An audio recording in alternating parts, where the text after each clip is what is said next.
Hi, Eagle parents and guardians. My name is Mrs. French, and I am your student's world geography teacher for the fall semester of the 2021-22 school year. So this is back to school night, and I am showing this video live to my parents who are sitting in Zoom in case there are any glitches or Zoom issues, which there typically are. I also want to make sure that I fit into the perfect time frame because 10 minutes is actually not a ton of time to talk about the class. At the end of this video, I will stop it and then answer any questions that parents and guardians have about the class. And if you are getting emailed this video for back to school night, if you have any questions because you weren't able to attend back to school night, then please feel free to email me through Synergy and I will answer any questions that you have. So let's go on with the syllabus. This is the world geography syllabus that I emailed on the first day of school. If you didn't get it, it's also in your students' Google Classroom. And you can see it here, and we're going to spend the bulk of the time reviewing this in a little bit more detail. So, first, world geography is a one semester required course for the Elk Grove Unified School District. So, it's mainly a freshman class. However, there are some sophomores, juniors, and seniors in this class because they didn't have room for geography in their scheduled freshman year. And so they had to put it off to another year. This is a required class, like I said, but it ends in December. Most freshmen in the next semester, starting in the spring, will move on to their health class. But in this class, they will receive one grade on their transcript, and that will be published in December.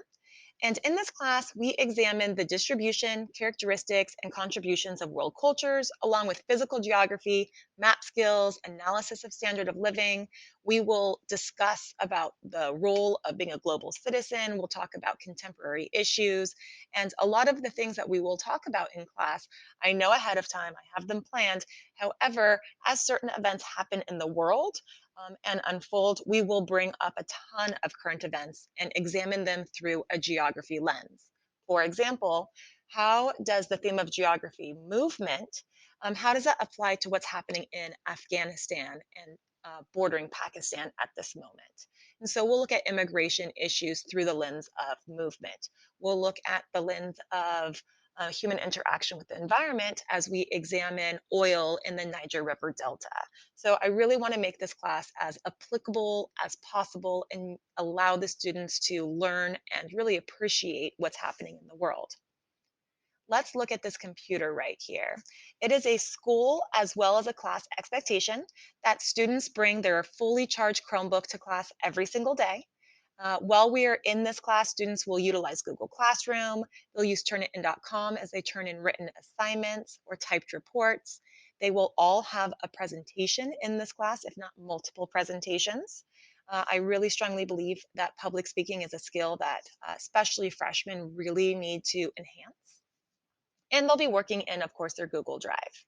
If you have a hard time accessing a Chromebook or if something happens to your Chromebook, then it's really important that they contact administration as soon as possible. Now, keys to success in my class: be punctual and be prepared. Bells are a thing of the past right now at Pleasant Grove High School. We might bring them back at the end of the quarter. Yeah, the quarter, which is going to be in October. But right now, uh, the administration has determined that students should be responsible for getting to class and leaving class based on the school classroom clocks, their watches, their phones, etc. It's important also that students participate regularly. They need to speak 3 times a week in my class in order to earn their full participation points. When they're working in groups, I also expect that they contribute to their group, that they participate, that they also have a good attitude. Academic integrity. We will have a few reports in this class, and it's really important that they have academic integrity and they're not plagiarizing or copying off the internet.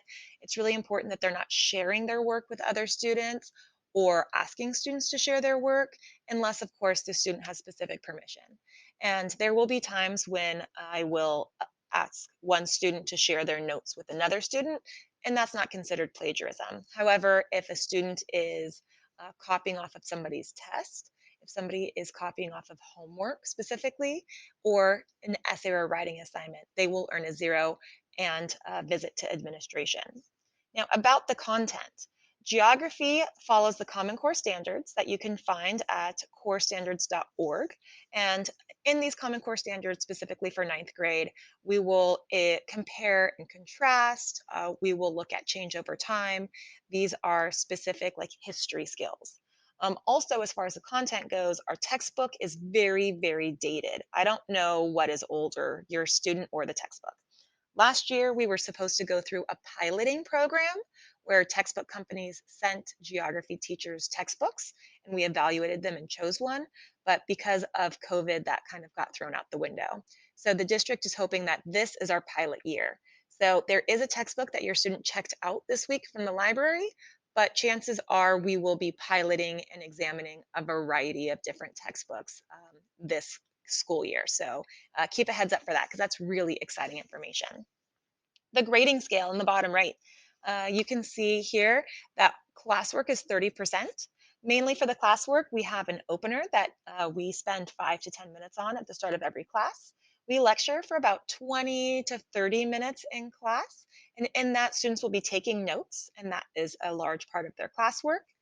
Their notes are a graphic organizer that I have organized and printed out for them. Exams are 25%, papers and projects are 20%, quizzes are 15, and again, participation, speaking 3 times a week is 10%. Now, for participation, because sometimes students don't want to participate, they don't raise their hand, I call on them. It is the student's main responsibility to raise their hand and to participate actively, but I will look at my chart and say, oh, Samantha hasn't spoken in a while. Well, I'll say that in my head. I won't say that out loud to the class. And I'll say, hey, Samantha, what is the answer to question 2? Or Samantha, how do you feel about the population shift that's happening in Myanmar at this moment? So I really try to set the students up for success and I try to have a positive classroom culture so that students feel confident in working in groups or in partners or in sharing to the class. Now, information on the left side. The teacher will respond to emails in a timely manner, typically 24 to 48 working hours. So if you send it during a winter vacation or a Saturday, I'm probably not going to get to it. And also, I update grades weekly. However, some more in depth assignments like essays have a longer turnaround time. Late work is accepted on a case by case basis. Again, it really depends on the student and it really depends on the assignment. If we're working on a long term assignment and a student wants to turn it in late, I'm going to say no. We worked on it for a week or 2 weeks. Uh, no, this is not late.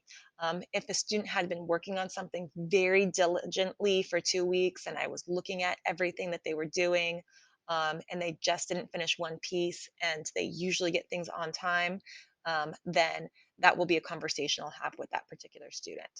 Absent makeup work is due upon returning from that absence, which is also very important because so many students are absent because of COVID. And syllabus is subject to change. This is not something I want to put in my syllabus, but things I noticed my teaching is changing just in the past 2 weeks because of all of the COVID absences that we are having. So I will keep your student and you apprised of any changes. So if you have any questions, please email me. I'm going to end this video now so that parents who are here live can ask me questions. Thank you so much for all of your support for your student. It really means a lot because I really feel like we are a team in this. Thank you.